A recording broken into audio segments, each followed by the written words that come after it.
नमस्कार। जय हिंद मेरे प्यारे साथियों, आप कैसे हैं? उम्मीद है कि आप स्वस्थ होंगे। आज इस वीडियो में हम लेकर आए हैं बहुत ही महत्वपूर्ण प्रश्न। आप इन प्रश्नों में कितने प्रश्न जानते हैं, कमेंट में अवश्य बताएं। यदि अभी तक आपने हमारा चैनल सब्सक्राइब नहीं किया है तो प्लीज सब्सक्राइब अवश्य कर लें और वीडियो अंत तक जरूर देखें। तो चलिए वीडियो शुरू करते हैं। ये रहा पहला प्रश्न। को भारत के स्पाइस गार्डन के रूप में जाना जाता है? ए. महाराष्ट्र, बी. राजस्थान, सी. कर्नाटक, डी. केरल। इस प्रश्न का सही जवाब है डी. केरल। स्पष्टीकरण: केरल को भारत के स्पाइस गार्डन के रूप में जाना जाता है। केरल हमेशा समृद्ध और विदेशी मसालों के लिए प्रसिद्ध रहा है। तेजपत्ता, काली मिर्च, वेनिला, इलायची, लौंग, दालचीनी, जायफल, अदरक और हल्दी जैसे मसाले यहाँ पाए जाते हैं। चूंकि यहाँ मसालों की खेती बहुत लोकप्रिय है, इसलिए लोग अपने घर के पिछवाड़े में मसाले उगाते हैं। केरल दुनिया में मसालों का सबसे बड़ा उत्पादक है। ये रहा दूसरा प्रश्न। निम्नलिखित में से कौन सी नदी मानसरोवर झील से नहीं निकलती है? ए. सिंधु, बी. चेनाब, सी. सतलुज, डी. ब्रह्मपुत्र। इस प्रश्न का सही जवाब है बी. चेनाब। स्पष्टीकरण: चेनाब नदी को चंद्रभागा के नाम से भी जाना जाता है। यह दो धाराओं के चंद्र और भागा के एक दूसरे के साथ विलय के बाद बनती है। चंद्रा और भागा हिमाचल प्रदेश में लाहौल और स्पीति घाटी के हिमालयी प्रांत में क्रमशः बरेलाचा दर्रे के दक्षिण पश्चिम और उत्तर पश्चिम पृष्ठों से निकलती हैं। चेनाब भारत और पाकिस्तान में बहने वाली एक प्रमुख नदी है और यह पंजाब क्षेत्र की 5 प्रमुख नदियों में से एक है। ऋग्वेद में चेनाब नदी को असिकनी कहा गया है। ये रहा तीसरा प्रश्न। निम्न में से कौन सा पर्वत दुनिया का स्तंभ माना जाता है? ए. एटना पर्वत, बी. एकोंकागुआ पर्वत, सी. कैलाश पर्वत, डी. किलिमंजारो पर्वत। इस प्रश्न का सही जवाब है सी. कैलाश पर्वत। ये रहा चौथा प्रश्न। सिंधु नदी का उद्गम स्थल है? ए. हिमालय पर्वतमाला, बी. काराकोरम रेंज, सी. कैलाश पर्वत श्रृंखला, डी. हिंदुकुश रेंज। इस प्रश्न का सही जवाब है सी. कैलाश पर्वत श्रृंखला। स्पष्टीकरण: सिंधु नदी कैलाश पर्वत श्रृंखला से निकलती है। सिंधु नदी कैलाश पर्वत श्रृंखला के उत्तरी ढलान पर तिब्बती पठार में मानसरोवर झील के पास से निकलती है। माउंट कैलाश पर्वत श्रृंखला का सबसे ऊंचा शिखर कैलाश है। सिंधु नदी की प्रमुख सहायक नदियां ब्यास, चिनाब, झेलम, रावी, सतलुज हैं। ये रहा पांचवा प्रश्न। निम्नलिखित में से कौन सा दक्षिण से उत्तर तक भारत के समुद्री बंदरगाहों का सही क्रम है? ए. कोचीन, तिरुवनंतपुरम, कालीकट, मैंगलोर, बी. कालीकट, तिरुवनंतपुरम, कोचीन, मैंगलोर, सी. तिरुवनंतपुरम, कोचीन, कालीकट, मैंगलोर, डी. तिरुवनंतपुरम, कालीकट, मैंगलोर, कोचीन। इस प्रश्न का सही जवाब है सी. तिरुवनंतपुरम, कोचीन, कालीकट, मैंगलोर। ये रहा छठवां प्रश्न। अंडमान और निकोबार द्वीप की लागत रेखा सहित भारत की तटरेखा की लंबाई कितनी है? ए. 5517 किलोमीटर, बी. 7517 किलोमीटर, सी. 6518 किलोमीटर, डी. 7218 किलोमीटर। इस प्रश्न का सही जवाब है बी. 7517 किलोमीटर। स्पष्टीकरण: भारत की कुल भूमि सीमा लगभग 15,200 किलोमीटर है और अंडमान और निकोबार और लक्षद्वीप सहित मुख्य भूमि की तटरेखा की कुल लंबाई 7516.6 किलोमीटर है। ये रहा सातवां प्रश्न।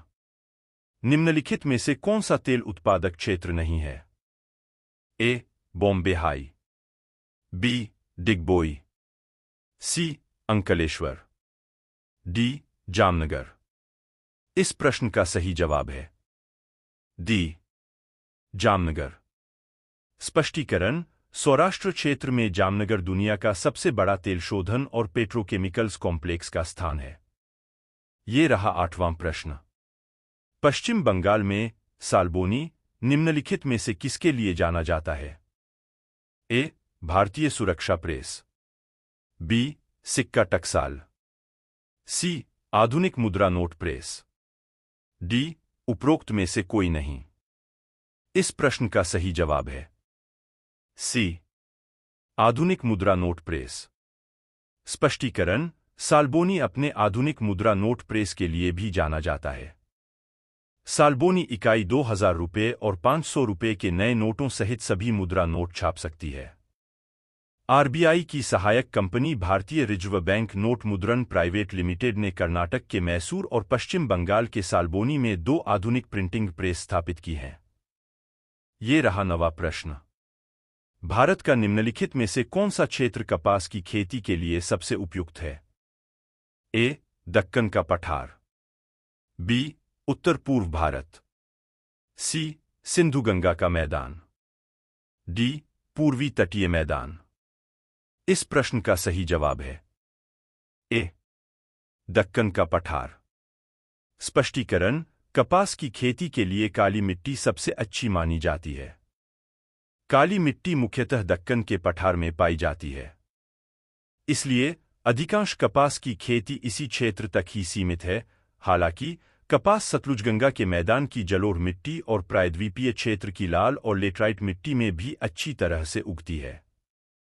कुल कपास का लगभग 70% उत्पादन गुजरात, महाराष्ट्र और आंध्र प्रदेश में होता है। ये रहा 10वां प्रश्न।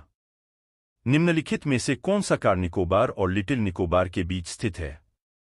ए 7 degree channel, B Sombrero channel, C Saint George channel, D मोयल जलद मृमध्य। इस प्रश्न का सही जवाब है बी सोम्ब्रेरो चैनल। स्पष्टीकरण। सोम्ब्रेरो चैनल कार निकोबार और लिटिल निकोबार के बीच स्थित है। यह चैनल 30 किलोमीटर चौड़ा है और निकोबार द्वीप समूह के मध्य और एस समूहों को अलग करता है। 10 डिग्री चैनल लिटिल अंडमान को कार निकोबार से अलग करता है। चैनल अपने सबसे संकीर्ण बिंदु पर लगभग 10 मील चौड़ा है। इसका नाम लगभग 10 डिग्री अक्षांश पर स्थित होने के कारण रखा गया है। यह चैनल हिंद महासागर में एक महत्वपूर्ण शिपिंग लेन है। ये रहा 11वां प्रश्न। लैकाडिव द्वीप समूह और मिनिकॉय निम्नलिखित में से किसके द्वारा अलग किए गए हैं?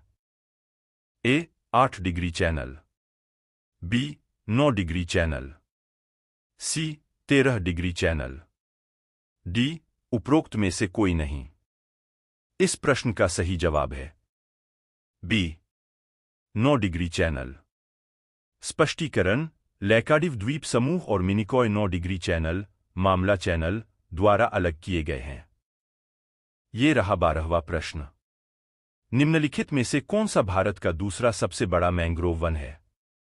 ए कुंडापुर मैंग्रोव वन, बी भितरकनिका मैंग्रोव वन, सी पिचवरम मैंग्रोव वन, डी लोरिंगा मैंग्रोव वन। इस प्रश्न का सही जवाब है बी स्पष्टीकरण। भारत में दूसरा सबसे बड़ा मैंग्रोव वन भितरकनिका मैंग्रोव वन है।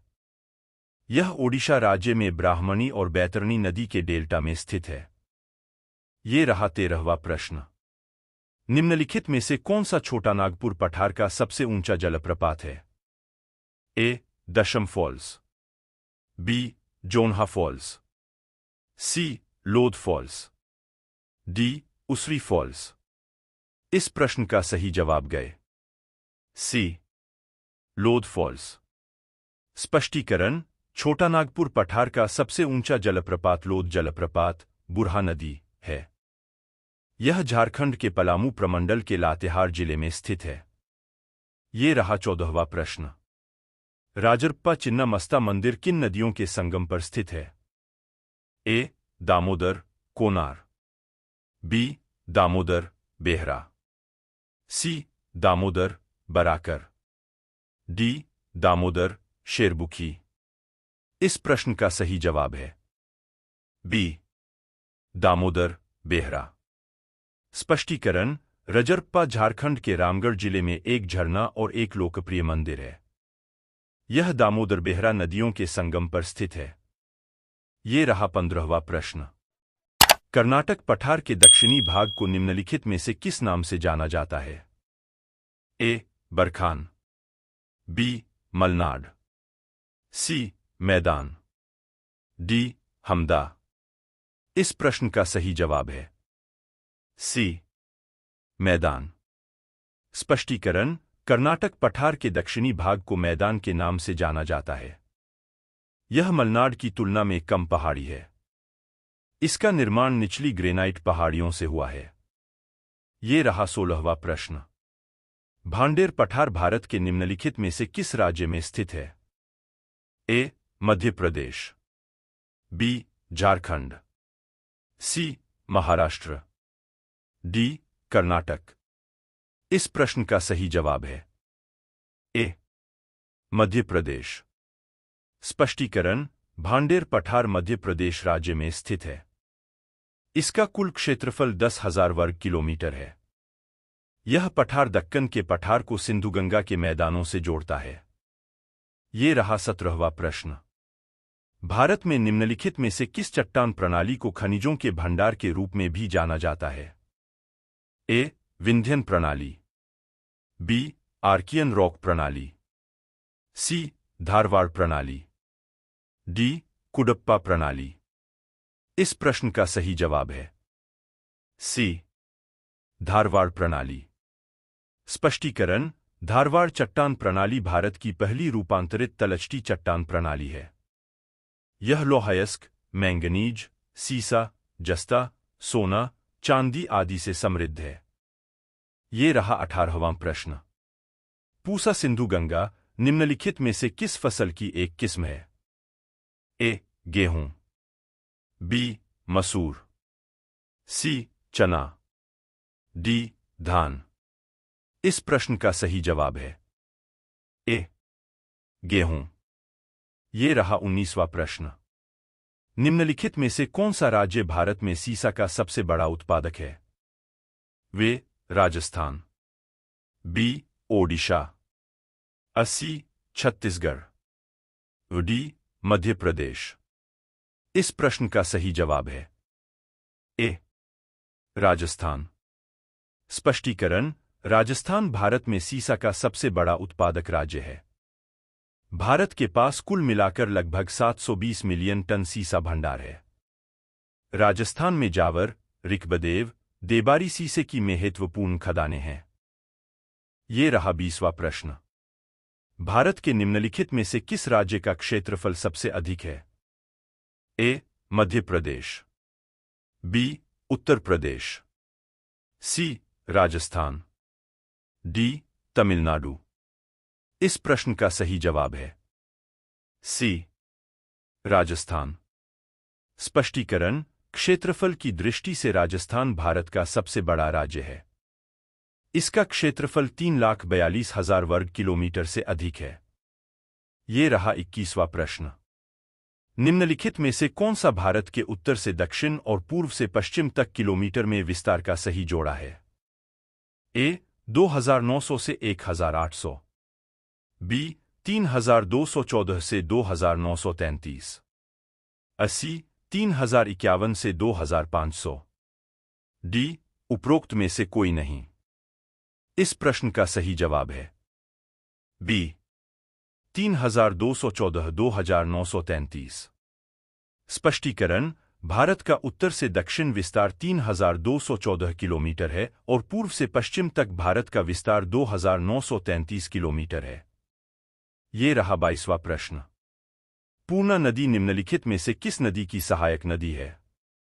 वे कृष्णा, बी गोदावरी, सी कावेरी, डी महानदी। इस प्रश्न में सही जवाब है बी गोदावरी। स्पष्टीकरण: पूर्णा नदी गोदावरी नदी के बाएं किनारे की सहायक नदी है।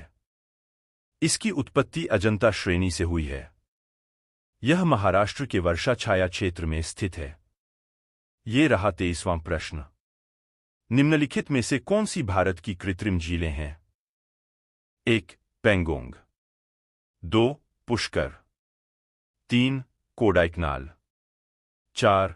चिल्का। नीचे दिए गए कोड से सही विकल्प चुनें। ए 1 और 2, बी 1, 2 और 3, सी 2, 3 और 4, डी 1, 2, 3 और 4। इस प्रश्न का सही जवाब है बी 1, 2 और 3। स्पष्टीकरण: पेंगोंग, लद्दाख, पुष्कर, राजस्थान, कोडीकनाल, तमिलनाडु, भारत की कृत्रिम झीलें हैं। ये रहा 24वां प्रश्न। पांडु बंदरगाह निम्नलिखित में से किस नदी के तट पर विकसित एक नदी बंदरगाह है? ए. महानदी, बी. गोदावरी, सी. ब्रह्मपुत्र, डी. कावेरी। इस प्रश्न का सही जवाब है सी. ब्रह्मपुत्र। स्पष्टीकरण: पांडु बंदरगाह ब्रह्मपुत्र नदी के तट पर विकसित एक नदी बंदरगाह है। यह बंदरगाह असम राज्य में स्थित है। यह राष्ट्रीय जलमार्ग 2 के अंतर्गत आता है, जो सदिया और धुबरी को जोड़ता है। ये रहा 25वां प्रश्न। वन संरक्षण अधिनियम किस वर्ष लागू किया गया था? ए. 1973, बी. 1976, सी. 1980, डी. 1985। इस प्रश्न का सही जवाब है सी. 1980। स्पष्टीकरण: देश के वनों के संरक्षण में मदद के लिए 1980 में वन संरक्षण अधिनियम लागू किया गया था। ये रहा 26वां प्रश्न। पश्चिम बंगाल का कूच बिहार किस लिए प्रसिद्ध है? ए. सूती वस्त्र उद्योग, बी. सिल्क उद्योग, सी. पेट्रोलियम उद्योग, डी. कांच उद्योग। इस प्रश्न का सही जवाब है बी. सिल्क उद्योग। स्पष्टीकरण: कूच बिहार पश्चिम बंगाल में है, जो सिल्क उद्योग के लिए प्रसिद्ध है। ये रहा 27वां प्रश्न। कश्मीर में झीलों के भंडार करेवा किस लिए जाने जाते हैं? ए. केसर की खेती के लिए, बी. सीरीनुमा खेती, सी. सेब के बगीचे, डी. ड्रूम खेती। इस प्रश्न का सही जवाब है ए. केसर की खेती के लिए। स्पष्टीकरण: जम्मू कश्मीर भारत का प्रमुख केसर उत्पादक राज्य है। कश्मीरी केसर की मुख्य किस्में लच्छा, मोंगरा और जारदा हैं। ये रहा 28वां प्रश्न। असम में स्थित बराक घाटी किस लिए प्रसिद्ध है? ए. पेट्रोलियम उत्पादन, बी. चाय की खेती, सी. बांस उद्योग, डी. कुटीर उद्योग। इस प्रश्न का सही जवाब है बी. चाय की खेती। स्पष्टीकरण: बराक घाटी असम के दक्षिण में स्थित है। सिलचर इस घाटी का प्रमुख नगर है। इस घाटी का नाम बराक नदी पर रखा गया है। ये रहा 19वां प्रश्न। भारत के किस शहर में सूर्य वर्ष में कम से कम एक बार लंबवत होता है? ए. चेन्नई, 2. मुंबई, 3. नागपुर, 4. जयपुर। सही विकल्प चुनें। ए. केवल एक, बी. 1 और 2, सी. 1, 2 और 3, डी. 1, 2, 3 और 4। इस प्रश्न का सही जवाब है सी. 1, 2 और 3। स्पष्टीकरण: चेन्नई, मुंबई और नागपुर में वर्ष में कम से कम एक बार सूर्य लंबवत चमकता है। ये रहा 30वां प्रश्न। कर्नाटक के अतिरिक्त किस राज्य में सोने का उत्पादन होता है? ए. ओडिशा, बी. झारखंड, सी. राजस्थान, डी. आंध्र प्रदेश। इस प्रश्न का सही जवाब है बी. झारखंड। स्पष्टीकरण: भारत में सोने के प्रमुख खदानें कर्नाटका में कोलारवाहट्टी, जबकि आंध्र प्रदेश में रामगिरी में स्थित है। प्रिय दोस्तों, हमारा यह वीडियो आपको कैसा लगा आप हमें कमेंट कर अवश्य बताएं। और आपने अभी तक चैनल सब्सक्राइब नहीं किया है तो प्लीज सब्सक्राइब अवश्य कर लें। इसके साथ ही नोटिफिकेशन प्राप्त करने के लिए बेल आइकन को ऑल पर क्लिक करें, जिससे आने वाली सभी वीडियो आप तक पहुंचेंगे सबसे पहले। धन्यवाद।